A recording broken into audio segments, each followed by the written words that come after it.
আমাদের বাসভবনে প্রাচীন আমলের একটি পুরনো রীতি প্রচলিত ছিল যে যখনই বাড়ির কোনো যুবক বিবাহ করত তখন কনেকে প্রথম রাতটা ঠাকুরদার ঘরে কাটাতে হতো। কিন্তু এই কাজ করার 4 সপ্তাহ পরেই তারা সন্তানের মা হয়ে যেত। আমি যখন বিবাহ করেছি আমি এই রীতি অনুসরণ করিনি এবং আমি আমার স্ত্রীকে আমার ঠাকুরদার কাছে যেতে দিইনি। কিন্তু 2.5-3 বছর কেটে গেল, আমার স্ত্রীর কখনো সন্তান হলো না। একদিন বাধ্য হয়ে আমি স্ত্রীকে ঠাকুরদার ঘরে পাঠিয়ে দিলাম এবং ঘরে লুকিয়ে রইলাম। তারপর আমি এমন কিছু দেখলাম যা আমার শরীরে শিহরণ জাগিয়ে দিল। বয়োজ্যেষ্ঠরা বাড়ির সবচেয়ে গুরুত্বপূর্ণ সদস্য, কিন্তু যখন বয়োজ্যেষ্ঠরা ভুল পথে পরিচালিত হন তখন সেই বংশের কী অবস্থা হয় একবার ভেবে দেখেছেন? আমার ঠাকুরদা আমার কাছে একটি আদর্শ ছিলেন, কিন্তু ততক্ষণ পর্যন্ত যতক্ষণ আমি সত্যটা জানতাম না। কিন্তু তিনি এ পর্যায়ে নেমে যেতে পারেন আমি এটা ভাবতেও পারিনি। আমাদের বংশ তো অন্যদের বা নারী জাতিকে সম্মান করার জন্য বিখ্যাত ছিল, কিন্তু বাড়ির মহিলাদের সাথে এরকম ব্যবহার করা হয় এটা তো জানতাম না। আমি ভাবতাম যে আমি এটাকে বন্ধ করে দেব, কিন্তু আমি বাধ্য হয়েছিলাম। আমি একটি ভালো শিক্ষিত পরিবারে জন্মেছি। আমাদের যৌথ পরিবার ছিল, এজন্য আমরা সবাই একই বাড়িতে একত্রে থাকতাম এবং কখনো আমাদের ঘরে কোনো কথা নিয়ে ঝগড়াও হতো না। ঘরের বউ, ছেলে থেকে শুরু করে বড় ছোট সবাই ঠাকুরদার কথাই মানত এবং তাকে সম্মানও করত। তিনিও সবাইকে ভীষণ ভালোবাসতেন এবং কাউকে কখনো বকা দিতেন না। কিন্তু এসবের সাথে আমাদের বংশের একটি সুন্দর ও অদ্ভুত পরম্পরা ছিল, আর সেটা এমন ছিল যেটা শুনে প্রায়ই লোকেরা নিজের মেয়ে দিতে আপত্তি করত। এজন্য আমাদের বাড়ির বড়রা এবার এই রীতি অনুষ্ঠানটিকে মুছে দেওয়ার চেষ্টা শুরু করলেন। ছোট থেকেই দেখে আসছি আমাদের বাড়িতে যার বিয়ে হতো, যে মেয়ে বউ হয়ে আমাদের ঘরে আসতো, তাকে প্রথম রাত আমার ঠাকুরদার ঘরে কাটাতে হতো। ছোটবেলায় তো আমি ব্যাপারটা একদম বুঝতে পারতাম না, কিন্তু যত বড় হতে লাগলাম এই অদ্ভুত নিয়ম আমার মাথার মধ্যে অনেক প্রশ্ন তৈরি করতে লাগলো। আমি অনেক চেষ্টা করেছিলাম যে সত্যটা জানতে, কিন্তু পুরো ঘরে কেউ এই ব্যাপারে কথা বলার জন্য রাজি ছিল না। আর এই অদ্ভুত ঘটনা বছরের পর বছর চলে আসছে। অদ্ভুত ব্যাপার হলো যে মেয়েরা ঠাকুরদার ঘরে রাত কাটাতো, তারা 1 মাসের মধ্যেই সন্তানের মা হয়ে যেত। কিন্তু আমার এই ব্যাপারটা ভীষণ অদ্ভুত লাগতো এবং আমি একদমই ব্যাপারটার সাথে সহমত ছিলাম না। আমি আমার সব ভাইদের মধ্যে তৃতীয় ছিলাম এবং আমার বড় ভাইদের স্ত্রীদের সাথেও এটাই করা হয়েছিল, কিন্তু তারা কিছুই বলেননি এই ব্যাপারে। তাদের সাথে আমার তর্ক হয়েছিল, কিন্তু কেউ আমার প্রশ্নের উত্তরই দিত না। কিন্তু এবার আমার এই প্রশ্নের উত্তর চাই, কেননা বাড়িতে আমার বিয়ের কথা চলছিল। আমি জানতাম যে আমার সাথেও এসবই হবে, কিন্তু আমি এটা করতে চাইনি। এজন্য বিয়ের দিন আমি আমার বড়দের বলে দিয়েছিলাম যে আমি আমার স্ত্রীকে ঠাকুরদার ঘরে ছাড়ব না, আর নিজের স্ত্রীর হাত ধরে নিজের ঘরে নিয়ে চলে গেলাম। আমি ভেবেছিলাম এরপর ঠাকুরদার ব্যবহার বদলে যাবে, কিন্তু তিনি একটা কথাও আমাকে বলেননি। তার ব্যবহার তো সাধারণই ছিল। আমাদের বিয়ের 2.5 বছর হয়ে গিয়েছিল এবং এখনও পর্যন্ত সন্তানের কোনো আশাই দেখতে পাচ্ছিলাম না। ডাক্তারের কাছে গেলাম, সব রকম পরীক্ষা করালাম, কিন্তু কিছুই হলো না। আমার ভাই আমাকে প্রায়ই বলতো যে তুমি ভুল করেছো, এখন পুরো জীবন ধরে সন্তানের জন্য তুমি কষ্ট পাবে। কিন্তু তাদের কথা শুনে আমার রাগ হতো যে সন্তানের জন্য আমি কিভাবে এরকম ভুল কাজ করব, কিভাবে নিজের স্ত্রীকে নিজের হাতে অন্যের ঘরে ছেড়ে দেব। যতই সে আমার ঠাকুরদা হোক, আমার স্ত্রীর জন্য সে পরপুরুষ, আর আমি কখনোই এতটা অমানুষ ছিলাম না যে নিজের স্ত্রীর হাত ধরে তার কাছে পাঠিয়ে দেব। আমার স্ত্রী এই রীতিটা একদম পছন্দ করত না, কিন্তু যত সময় পেরোতে লাগলো লোকেদের কথাবার্তা আমাদেরকে সমস্যায় ফেলে দিচ্ছিল, কেননা আমাদের পরিবারের সবার সন্তান ছিল, শুধু আমরাই ছিলাম যাদের এত বছর ধরে সন্তান হয়নি। আর এখন তো দূর দূর পর্যন্ত কোনো আশাও দেখতে পাচ্ছিলাম না। আমার স্ত্রী এবার উদাস থাকতে শুরু করলো, বোধহয় সে বিষণ্ণতায় চলে গিয়েছিল। সে খিটখিটে হয়ে গিয়েছিল এবং একদিন সে নিজেই বলল আমাকে ঠাকুরদার ঘরে পাঠিয়ে দাও। আমি তো তার কথা শুনে রেগে গেলাম যে আমি এমনটা করতে পারি না, কিন্তু সে বলল আমরা সারা জীবন সন্তান ছাড়া থাকতে পারবো না, এজন্য তোমাকে এটা করতেই হবে। আমি তার কথা শুনে প্রথমেই রাজি হতে পারিনি এবং আমি তাকে রেগে গিয়ে চুপ করিয়ে দিলাম, যদি হওয়ার হয় ভগবান আমাদের ঠিকই দেবেন। কিন্তু সময় যতই কাটতে লাগলো তার জেদ বাড়তে লাগলো, আর কোনো আশা না দেখতে পাওয়ার জন্য আমি ভেতরে ভেতরে খুব আঘাত পেতে শুরু করলাম। যেখানে বাকি সবাই বিয়ের প্রথম রাতে ঠাকুরদার ঘরে নিজের স্ত্রীকে পাঠিয়ে দিয়েছিল, এমনকি আমার মা, আমার বড় মা, আমার ছোট মাও এক রাত ঠাকুরদার কাছে কাটিয়ে এসছে, তাহলে আমার স্ত্রী যদি 1 রাত কাটায় তাতে কি আসে যায়? শেষমেশ ভেতর থেকে শক্তি জোগাড় করে মজবুত হয়ে একদিন আমি ঠাকুরদাকে বললাম আমি আজকে রাতে তোমার ঘরে আমার স্ত্রীকে ছেড়ে আসব। তিনি বললেন ঠিক আছে। এরপর তিনি আর কিছুই বলেননি।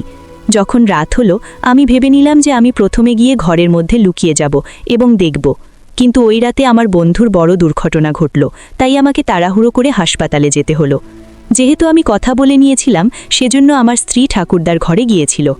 দ্বিতীয় দিন যখন আমি ফিরে আসলাম তখন আমার স্ত্রী নিজের ঘরেই ছিল।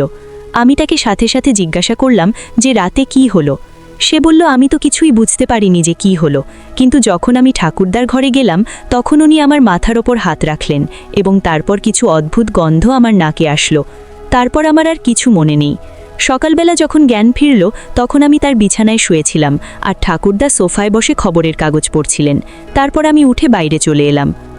ওর কথা শুনে আমার অদ্ভুত লাগলো। ঠাকুরদার আমার স্ত্রীকে অজ্ঞান করার কি এমন প্রয়োজন হলো, যখন কিনা আমি নিজের খুশিতেই নিজের স্ত্রীকে পাঠিয়েছিলাম? এবার তো এই ব্যাপারটা আমার আরও অনেক বড় ভুল বলে মনে হতে লাগলো। কেউ কিছু বলতে রাজি ছিল না। আমি ঠাকুরদাকে প্রশ্ন করেছিলাম, কিন্তু উনি বললেন এখন সময় নেই, যখন সময় আসবে তখন আমি নিজেই এর জবাব দেব। আর নিজের স্ত্রীকে খুশি দেখে আমি নিজেই চুপ করে গেলাম। কিন্তু সত্যি এবার 1.5 মাস পরে আমার স্ত্রী সন্তানের মা হয়ে গেল। এবার তো আমার অদ্ভুত লাগতে লাগলো যে এই সন্তানটা তো আমার ছিলই না। কিন্তু আমার স্ত্রী সন্তান পেয়ে ভীষণ খুশি ছিল, আর তাকে খুশি দেখে আমিও খুশি হয়ে গেলাম। কিন্তু মনের ভেতরের সন্দেহ কিছুতেই শেষ হচ্ছিল না। কিন্তু নিজের স্ত্রীর সামনে এটা বুঝতে দিলাম না, কেননা এতে তার খুশি নষ্ট হতে পারে। আমি ঠিক করে নিয়েছিলাম যে আমি সন্তানটার জন্ম হওয়ার পরে তার ডিএনএ পরীক্ষা করাবো, তারপর রিপোর্ট হাতে পেলে ঠাকুরদাকে প্রশ্ন করব। ওই সময়টা আমার জন্য ভীষণ কঠিন ছিল, কেননা যখনই আমি আমার সন্তানের মুখে খুশি অনুভব করতাম তখন একবার হলেও ওই রাতের কথা আমার মাথায় আসতো এবং আমি পুরোপুরি খুশি হতে পারতাম না। কোনো রকমে ওই সময়টা শেষ হলো এবং ঈশ্বর আমাকে চাঁদের মতো পুত্র সন্তান প্রদান করলেন। এই খুশি তো অনেক বছর পর আসলো, এজন্য সবাই ভীষণ খুশি ছিল। আর সবচেয়ে বেশি আমার ঠাকুরদা খুশি ছিলেন, কেননা নিজের সব সন্তানদের মধ্যে সবচেয়ে বেশি আমাকে ভালোবাসতেন, আর আমার সন্তানের সুখ বোধহয় তিনি সবচেয়ে বেশি চাইতেন। কিন্তু আমার চোখে তো সন্দেহের পর্দা পড়েছিল, আর আমি তার খুশিকেও সন্দেহের চোখে দেখতে লাগলাম। যখন আমাদের পুরো পরিবার খুশিতে ভেসে যাচ্ছিল, একদিন আমি লুকিয়ে ওই শিশুকে নিয়ে গেলাম। আমার স্ত্রী জিজ্ঞাসা করলো যে শিশুকে নিয়ে কোথায় যাচ্ছি। তখন আমি বললাম যে বাইরে একটু ঘুরিয়ে আনছি, আর শিশুকে হাসপাতালে নিয়ে গিয়ে নিজের সন্তানের ডিএনএ পরীক্ষা করালাম। আমার মনের মধ্যে কোথাও এই চিন্তা ছিল যে এই শিশুটি আমার এবং এটা আমাকে কিছুতেই সুখ দিচ্ছে না, আর তাই আমাকে পরীক্ষা করতে হবে। রিপোর্ট আসার কথা ছিল 4 দিন পর। আমি জানি যে কিভাবে আমি সেই 4 দিন কাটিয়েছি। যেদিন রিপোর্ট পাওয়ার কথা ছিল সেদিন সকাল থেকেই মনটা খারাপ ছিল। বারবার মনের মধ্যে একটাই প্রশ্ন ঘুরপাক খাচ্ছিল যে এই শিশুটি যদি আমার না হয় তাহলে আমি কিভাবে তাকে আমার সন্তান হিসাবে গ্রহণ করব। এবং যখন আমি আমার স্ত্রীকে তার ঘরে রেখে এসেছি তখন ঠাকুরদাকে কি প্রশ্ন করব। আমি যখন রিপোর্ট আনতে গেলাম, রিপোর্ট পাওয়ার সময় আমার মন কেমন জানি খারাপ হয়ে গেল। আমি হাসপাতালে ছিলাম, সম্ভবত অনেক চাপের কারণে আমাকে অবিলম্বে জরুরি কক্ষে নিয়ে যাওয়া হয়েছিল। ডাক্তাররা আমার বাড়িতে খবর দিতে চাইলেন, কিন্তু আমি রাজি হইনি এই ভেবে যে ওরা সবাই এখানে আসলে তো পরীক্ষার রহস্য ফাঁস হয়ে যাবে। রিপোর্ট নিয়ে বাড়ি আসলাম, খুলে দেখার সাহস পেলাম না যে তার ভেতরে কি আছে। আমি পরীক্ষা করিয়েছিলাম, কিন্তু এখন খোলার সাহসই পেলাম না এবং নিজের উপরও ভীষণ রাগ হচ্ছিল। সবার মতো করে সাধারণভাবে সিদ্ধান্ত নিলাম না কেন, এত ঝামেলায় পড়লাম কেন। কিন্তু বলা যায় কিছু মানুষের মন অনেক দূরে চলে যায় এবং সম্ভবত আমার সাথেও তাই ঘটেছে। আমি সেই রিপোর্ট নিয়ে বাড়ি এসেছিলাম, কিন্তু 24 ঘন্টা অতিবাহিত হয়ে গেলেও ওটা খুলে দেখার সাহস করতে পারলাম না এবং অবশেষে সেটা তুলে নিয়ে আমার অফিসের টেবিলে রাখলাম আর ভাবলাম সকালে অফিসে গিয়ে দেখব। কিন্তু সম্ভবত ঈশ্বর আমার এই গোপন কথা প্রকাশ হওয়াকে প্রশ্রয় দিতে পারেননি, এই জন্য 2 দিন কাজের মধ্যে এতটাই ব্যস্ত ছিলাম যে আমার ধ্যান রিপোর্টের দিকে যায়নি। আর যখন দ্বিতীয়বার আমি রিপোর্টটা খুঁজলাম তখন পেলাম না। বোধহয় অন্যান্য কাগজের মধ্যে কোথাও ঢুকে গিয়েছে, কিন্তু আমি পুরো অফিস খুঁজলাম, কোথাও রিপোর্ট পেলাম না। আমি বুঝতে পারলাম যে ঈশ্বরও চান না যে আমি এই রহস্যের উপর থেকে পর্দা উঠাই। এই জন্য আমি যা ছিল যেমন ছিল সেই সমস্ত কিছু নিয়ে নিজের সন্তানকে গ্রহণ করলাম। এভাবে 2.5 বছর কেটে গেল, আর বেশ কিছুদিন পরে আমার স্ত্রী আরও একবার সন্তানের মা হলো। আর আবার আমার মাথায় ব্যাপারটা ঘুরতে লাগলো যে এবার তো আমি ঠাকুরদার ঘরে আমার স্ত্রীকে পাঠাইনি, তাহলে সে কিভাবে গর্ভবতী হলো? তাহলে কি আমার স্ত্রী আমাকে ধোঁকা দিচ্ছে? সে কি নিজেই লুকিয়ে ঠাকুরদার ঘরে চলে যায়? কিন্তু এরকম তো হতে পারে না। আমার স্ত্রী ভীষণ ভালো মহিলা, কখনো কোনো কাজ আমাকে না জিজ্ঞাসা করে করত না। এবার ওই কথাটাই আমার মাথার মধ্যে ঘুরতে লাগলো। এবার আমার ছেলে এত বড় হয়ে গেছে যে আমি তাকে দ্বিতীয়বার নিয়ে গিয়ে ডিএনএ পরীক্ষা করাতেও পারলাম না। এই জন্য নিজের বড় ছেলেকে নিয়ে পরীক্ষাগারে গেলাম এবং সেখানে দাঁড়িয়ে দাঁড়িয়ে রিপোর্ট দেখলাম। আর রিপোর্ট দেখে আমার ঝটকা লাগলো, কেননা রিপোর্ট পজিটিভ ছিল, মানে শিশুটি আমারই ছিল। আমার মাথা ঘুরে যাওয়ার মতো অবস্থা। আমি ভাবতে লাগলাম যে যদি এই শিশুটি আমারই হয় তাহলে প্রথমেই 2.5 বছর পর্যন্ত আমার সন্তান কেন হলো না, আর ঠাকুরদার ঘরে মাত্র একদিন থাকার পর আল্লাহ আমাকে সন্তান দান করলেন। তবে আমার মনটা এবার নিশ্চিন্ত যে শিশুটি আমার। তাই আমি আমার চারপাশে ধ্যান করতে লাগলাম। আমার সব ভাইয়ের 3-4টে করে সন্তান আছে, কিন্তু সবাই প্রথম রাতে ঠাকুরদার ঘরে একটাই রাত কাটিয়েছে। মানে আমি যা ভাবছি সেটা ভুল। যদি ভুল হয় তাহলে রাতে ঠাকুরদার ঘরে যাওয়ার কি দরকার? সেখানে এমন কি হয় যে ঠাকুরদার ঘরে নতুন বউ এসে অজ্ঞান হয়ে যায়?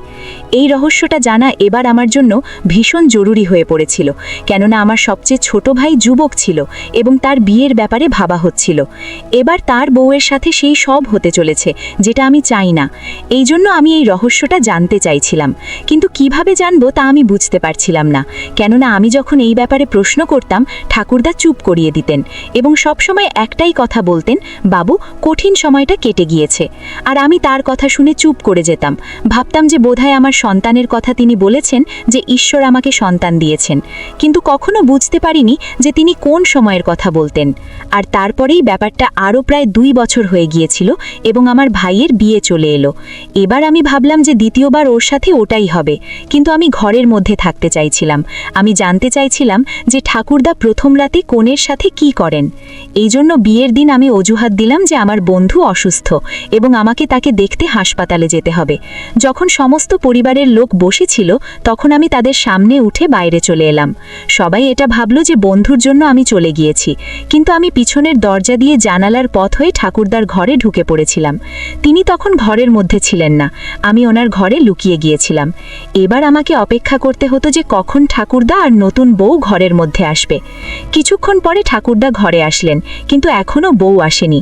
আর এখন তো আমাকে ধৈর্য ধরে শান্তিতে অপেক্ষা করতে হতো, কেননা এত বছরের রহস্যের উপর থেকে পর্দা উঠতে চলেছে। আমি বাইরে থেকে তর্কের আওয়াজ শুনতে পেলাম।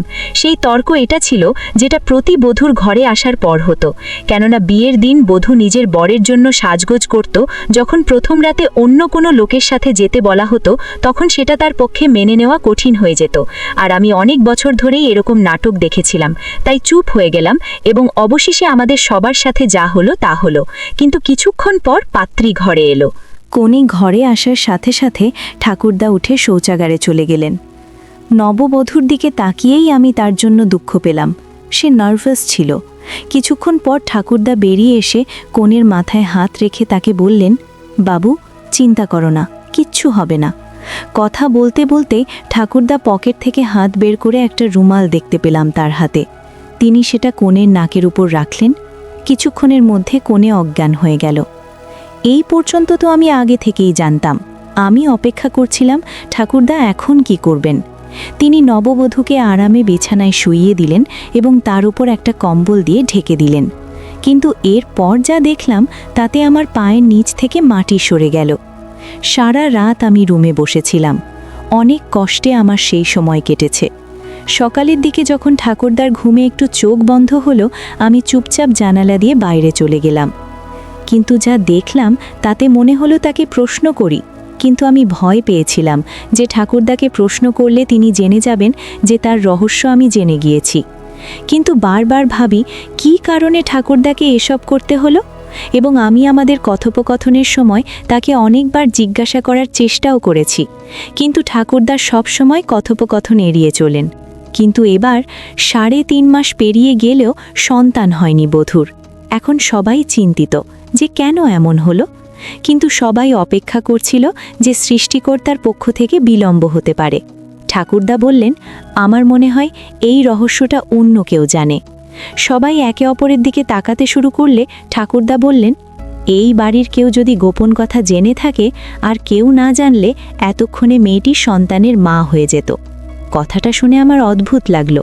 ঠাকুরদা জানল কি করে যে এই গোপন কথা অন্য কেউ জানে? আমি কিন্তু চুপ করে রইলাম, আর কথা বললাম না। 2.5 মাস যেতে না যেতেই ঠাকুরদা অসুস্থ হয়ে পড়েন। একদিন তিনি আমাদের পরিবারের সবাইকে ডেকে বললেন, সত্যি করে বলো, প্রথম রাতে বধূ কেন আমার ঘরে আসে সেই রহস্য তোমাদের মধ্যে কে জানে? কারণ আমার মনে হয় আমি আর বেশি দিন বাঁচতে পারবো না, আর আমি তাই তার সাথে কথা বলতে চাই যে ওই গোপন জানে। তাই আমি ভেবেছিলাম এই প্রশ্নটি করার এবার সময় এসেছে। আমি বললাম, আমি জানি। ঠাকুরদা আমাকে রেখে বাকি সবাইকে বলে দিলেন, তুমি শুধু আমার কাছে বসো। আর সবাই চলে গেল। সবাই চলে যাওয়ার পর আমি দরজা বন্ধ করলে ঠাকুরদা জিজ্ঞেস করলেন, সবার আগে বলো, এই গোপন কথা জানলে কিভাবে? আমি তো সত্য বলেছি যে আমি গোপনে সব কিছু দেখেছি। তিনি বললেন, তুমি এই গোপন কথা আগেই জেনেছ, তাই এখন এই গোপনীয়তা তোমার কাছে একটি সম্পদ। তোমার বাবা, বড় বাবা, কাকা, ভাই কেউ এই রহস্য জানে না। আমার মৃত্যুর পরে তুমি এই গোপনীয়তা পরিবারের সকল সদস্যদের বলবে, কারণ আমি জানি যে প্রত্যেকের অন্তরে আমার বিরুদ্ধে কিছু ভুল ধারণা আছে। কিন্তু আমার মৃত্যুর পর আমি চাই সকলের অন্তর পরিশুদ্ধ হোক। আমার দিক থেকে আমি আমার মাথায় কোনো পাপ বয়ে বেড়াতে চাই না। আমি ঠাকুরদাকে সরাসরি জিজ্ঞাসা করলাম, এসব কি? দয়া করে আমাকে পুরো বিষয়টি বুঝিয়ে বলো, যাতে আমি সবার প্রশ্নের উত্তর দিতে পারি। তিনি বললেন, সবাই মনে করে যে প্রথম রাতে আসা প্রতিটি বধূর সাথে আমি অন্যরকম কিছু ভুল করি, কিন্তু এমনটা নয়। বাস্তবতা হলো, অনেক আগে আমার পিতামহের আমলে জাদুবিদ্যা এবং এই সমস্ত জিনিসগুলি ব্যাপক ছিল। আমাদের পরিবারে একজন মহিলা ছিলেন যিনি একজন জাদুকরকে বিয়ে করেছিলেন। যখন তার বিয়ে হয় তখন জাদুকর জাদুর মাধ্যমে তার সন্তানকে বেঁধে দিয়েছিল যে এই বংশে কখনো সন্তান জন্ম নেবে না। একজন প্রবীণ এই মন্ত্র ভেঙেছিলেন এবং তিনি বলেছিলেন যে বেশ কয়েক প্রজন্ম ধরে এই কাজটি করতে হবে। আর কাজটা হলো এই যে বিয়ে করে যে কোনো নারী এই বাড়িতে আসবে, সে এই বাড়ির বউ যেই হোক, তাকে এক রাতের জন্য আমার সাথে থাকতে হবে এবং আমি কিছু মন্ত্র পাঠ করব যা বলেছিল ওই জাদু। আর এই মন্ত্র যেন অন্য কারো জানা না থাকে। এজন্য যে বধূ আসত তাকে অজ্ঞান করা হতো এবং মন্ত্র পাঠের পরে তার শরীরে এক অংশে একটা কালো সুতো বেঁধে দেয়া হতো। বেশ কয়েক প্রজন্ম ধরে এই কাজ চলতে থাকে। আমার আগে আমার ঠাকুরদা এবং তার আগে তার ঠাকুরদা এসব করতেন। কিন্তু এখন তোমরা সপ্তম প্রজন্ম, তোমাদের পরেই এই কাজ আর করতে হবে না। তোমার বউয়ের ওপর এই কাজটা করানো হয়নি, তাই জাদুর প্রভাব ছিল না এবং তাই তুমি সন্তান ধারণ করতে পারোনি। আমি তোমার স্ত্রীর সাথেও তাই করেছি এবং সেজন্য তোমার একটি সন্তান হয়েছে। এই রহস্য কেউ জানে না। আজ পর্যন্ত আমি আমার পরিবারের কাউকে স্পর্শ পর্যন্ত করিনি। তারা আমার বাড়ির সম্মান। আমার মৃত্যুর পর আমার এই সত্যটা সবাইকে জানিয়ে দিও, যাতে সবার অন্তর থেকে সন্দেহ দূর হয়। ঠাকুরদার কথা শুনে আমি চুপ করে রইলাম এবং আমি তাকে কথা দিয়েছিলাম যে তার রহস্যটা তার মৃত্যু পর্যন্ত গোপন থাকবে। তার কিছুদিন পরেই ঠাকুরদার মৃত্যু হলো এবং ঠাকুরদার মৃত্যুর পরের দিনই আমি সবাইকে একত্র করে সেই গোপন কথাটা খুলে বললাম, আর তাদের মনের মধ্যে যেসব সন্দেহ ছিল তা দূর হয়ে গেল। ঠাকুরদার ঘর থেকে সব উপকরণ, মন্ত্র, ওষুধ বের করে নিয়ে গিয়ে আগুনে জ্বালিয়ে দিলাম। এইভাবে আমরা সবাই একটি জাদু থেকে রক্ষা পেয়েছি, যার সূত্রপাত হয়েছিল কয়েক প্রজন্ম আগে। বন্ধুরা, আজকে এই পর্যন্তই। গল্পটি দেখার পর যদি তোমাদের কিছুটা হলেও ভালো লেগে থাকে তাহলে অবশ্যই একটি লাইক করবেন আর এই চ্যানেলটি সাবস্ক্রাইব করে সাথে থাকবেন। দেখা হবে পরের কোনো নতুন সুন্দর কাহিনী নিয়ে। সে পর্যন্ত সবাই সুস্থ থাকুন। ধন্যবাদ।